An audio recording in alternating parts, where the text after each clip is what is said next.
Maayong hapon, mga igsuon, diri sa Ebanghelyo karong adlaw, si Hari Herodes nakahiring kabahin aning Jesus.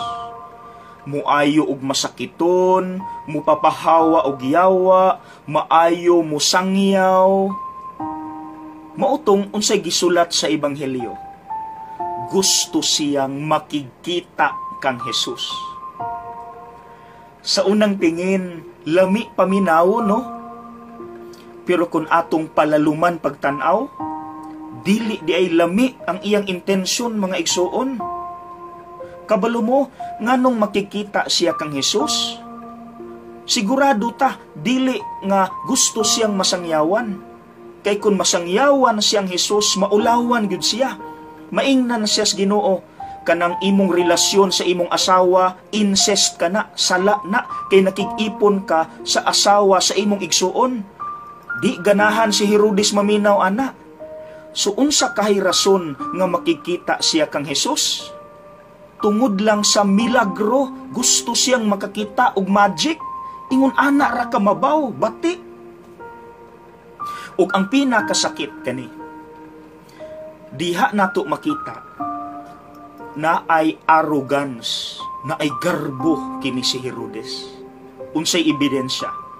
Niingon siya diri sa Ebanghelyo, napatay naman ako si Juan. Kinsa na po di ay ning Jesus? See? Analyze. Gusto niyang i-prove, kaya pud na kong patyuning tawhana kung makigtupong ni nako, I am the greatest. Wala siya'y planong muusab. Mga igsuon, kita kaha,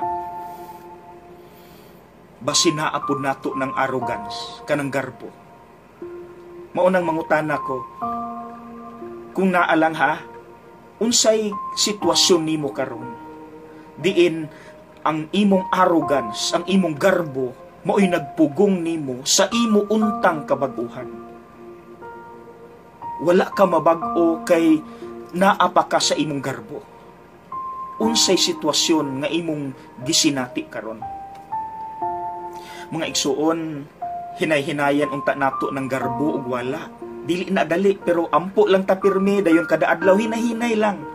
Kay dili man gud ta mabag-o kung naapa tay garbo ug arrogance sa atong kasing-kasing. Di gyud ta mabag-o. Munang mga igsuon maning kamot ta, ha? God bless!